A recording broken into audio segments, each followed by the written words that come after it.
Assassino Edgar Ray. E provavelmente o caso mais famoso na história deste estado. Nosso primeiro caso abalou os Estados Unidos com o assassino Edgar Ray Kill. Agora você pode estar pensando se esse doce senhor idoso pode ser. Bem, o ditado de que não se pode julgar um livro pela capa nunca foi tão aplicável. Tudo começou na cidade de Filadélfia, não aquela famosa, mas a menos conhecida Filadélfia, Mississippi, em 1964. No entanto, o caso só foi encerrado em 2005. Antes disso, ele era um operador de serraria comum e um ministro batista em meio período, parecendo inocente o suficiente. Infelizmente para a cidade, ele também trabalhava como líder do KKK em seu tempo livre. Ser membro do KKK naquela época era um risco, pois o ato de direitos civis estava ganhando cada vez mais apoio. Nossas três vítimas, James Chaney, Andrew Goodman e Michael Schwerner, foram presas por excesso de velocidade uma noite. Se eles tivessem permanecido na cadeia, talvez suas vidas tivessem sido poupadas. No entanto, membros do KKK, sob as ordens de Edgar Ray Killen, esperaram por sua libertação para matá-los. Seus corpos foram encontrados e a perua em que estavam foi incendiada. Batizamos o caso de My Bone. Na época, Ray Killen era suspeito, mas foi liberado devido à sua boa reputação como pregador.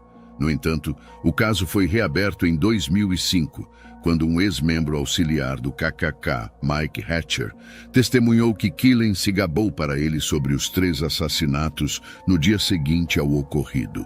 Apesar de ter 80 anos na época, Killen foi julgado por 7 dias em 2005, antes de ser acusado de homicídio culposo, em vez de assassinato pelos 3 homens. Killen foi condenado a um total de 60 anos de prisão, 20 para cada homicídio culposo. No entanto, Killen não viveria para cumprir sua sentença, pois ele faleceu aos 92 anos em 2018 dentro de uma penitenciária estadual do Mississippi, após cumprir 12 anos de sua pena. Infelizmente, existem muitos assassinos racistas neste mundo, e o próximo caso, conhecido como a Trindade Racista, envolve Travis McMichael, Gregory McMichael e William Bryan.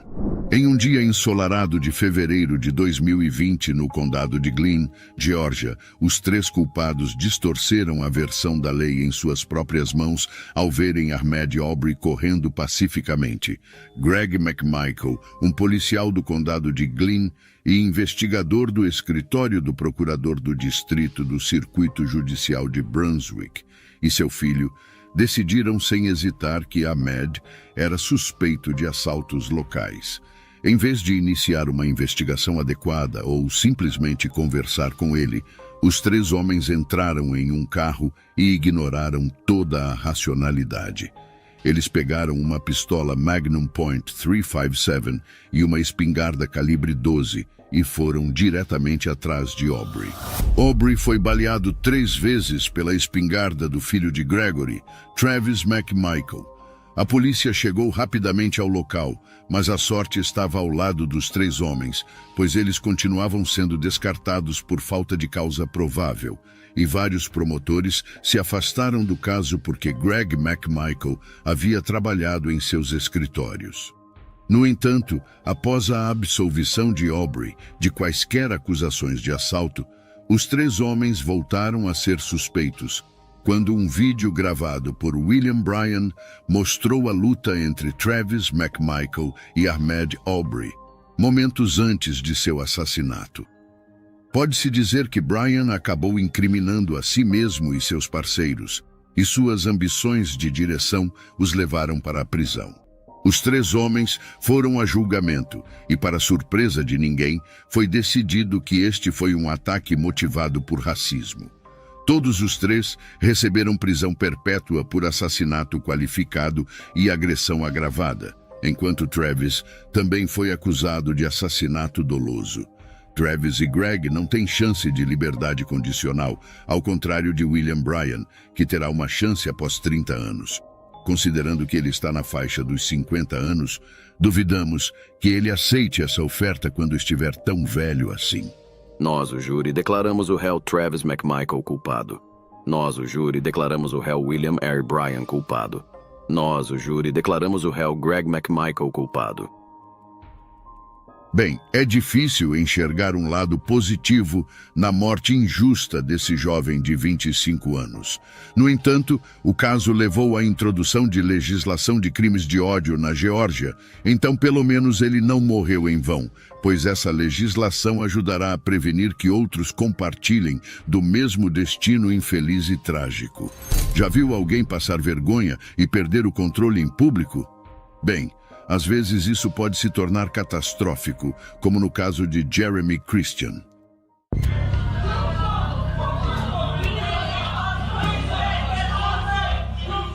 Quem leva o incômodo de explosões em público embaraçosas a um nível completamente novo é Jeremy Christian.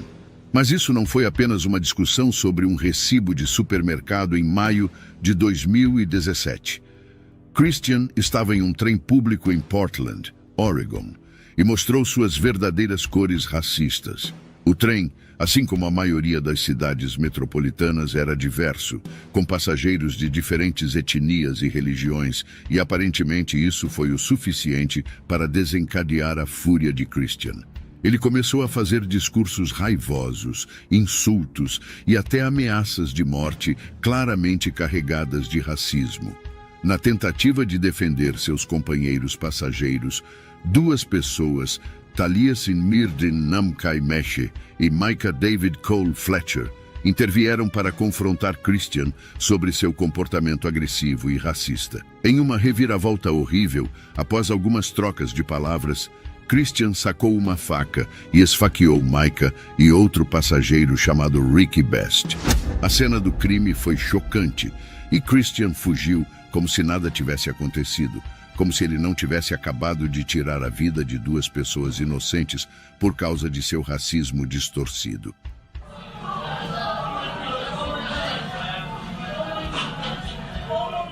Três anos depois, finalmente começou o julgamento de Christian. E assim como acontece com a maioria dos assassinos e racistas, muita sujeira veio à tona.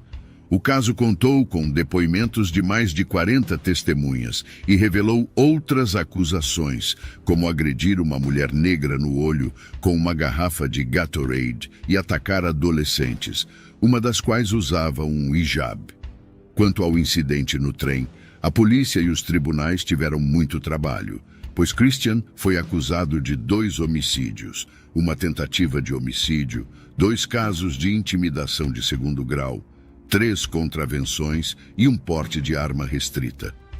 Os crimes de Christian foram tão horríveis que uma sobrevivente dos 3 ataques, Micah Cole Fletcher, disse que o sofrimento veio acompanhado de pesadelos, incluindo um em que ele está em um túnel que se enche lentamente de sangue até que ele se afogue. O dia do julgamento finalmente chegou para Christian, e ele recebeu 2 sentenças de prisão perpétua sem possibilidade de liberdade condicional, além de 51 anos adicionais por seus outros crimes. Estudei em uma escola onde a maioria dos alunos eram negros em Oregon. De onde venho? Nós nos defendemos. Você pensaria que isso seria o suficiente para ele se acalmar e repensar suas escolhas, mas assassinos como ele geralmente não têm razão. Ele prosseguiu com mais um discurso dentro do tribunal, ameaçando diretamente uma das vítimas de matá-la na frente de todos. Portanto, é justo supor que ninguém sentisse nenhum pingo de culpa por sua punição.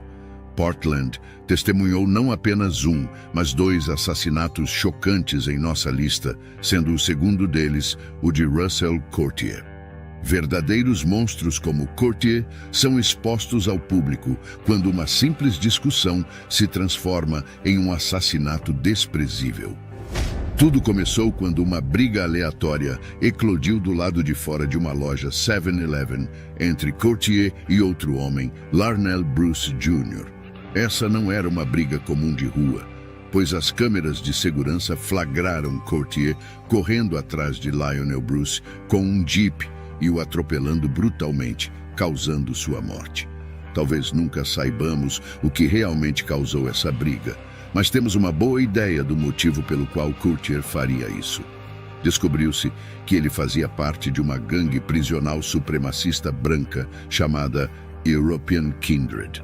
Ele tinha o logotipo do grupo em seu boné e até mesmo uma tatuagem em sua perna, o que demonstra um nível distorcido de lealdade por algo tão perverso. Após seu boné ser encontrado na cena do crime e as câmeras de segurança o flagrarem em flagrante, ele foi acusado de homicídio em primeiro grau. E sua namorada, Colleen Hunt, que o incentivava no carro, que por sinal foi usado para atropelar Bruce, foi acusada de homicídio culposo em primeiro grau. Nós, o júri, consideramos o réu Russell Courtier culpado. Courtier estabeleceu um recorde para o primeiro veredicto de crime de ódio em 3 décadas no Oregon e recebeu prisão perpétua, sem possibilidade de liberdade condicional, por 28 anos. Prisão perpétua é a sentença máxima que um assassino pode receber. Mas provavelmente não é suficiente nem mesmo para a mãe de Lionel Bruce. Ela teve isso a dizer para Courtier: "Você permitiu que o diabo o desviasse e tirasse a vida de um espírito tão belo e longo. Você tirou essa vida de nós." Com a maioria dos crimes de ódio sendo cometidos por supremacistas brancos contra pessoas de cor, o que acontece quando esses papéis são invertidos? Em relação à contagem 4, nós, o júri, no processo acima mencionado, consideramos Corey Ali Muhammad culpado. Corey Muhammad. Ataques carregados de racismo são racistas, independentemente da raça em questão, e no caso de Corey, ele tinha aversão a todas as pessoas brancas. Tudo começou em 2017, no Motel 6 em Fresno, Califórnia, quando Corey atirou e matou um segurança chamado Carl Williams. Pensaria que ele pararia por aí, mas não. Ele decidiu iniciar uma guerra total contra pessoas brancas, usando a desculpa desumana de que não valia a pena ser condenado por apenas um assassinato. Em sua louca série de assassinatos, Corey matou mais 3 vítimas: Zachary Randalls, Mark Gassett e David Jackson. Ele foi acusado de 4 homicídios e 2 agressões, e apesar de tentar alegar insanidade, não enganou ninguém e foi condenado a 206 anos de prisão, sem possibilidade de liberdade condicional. Temos informações confiáveis de que ele nunca mais sairá para ferir alguém novamente.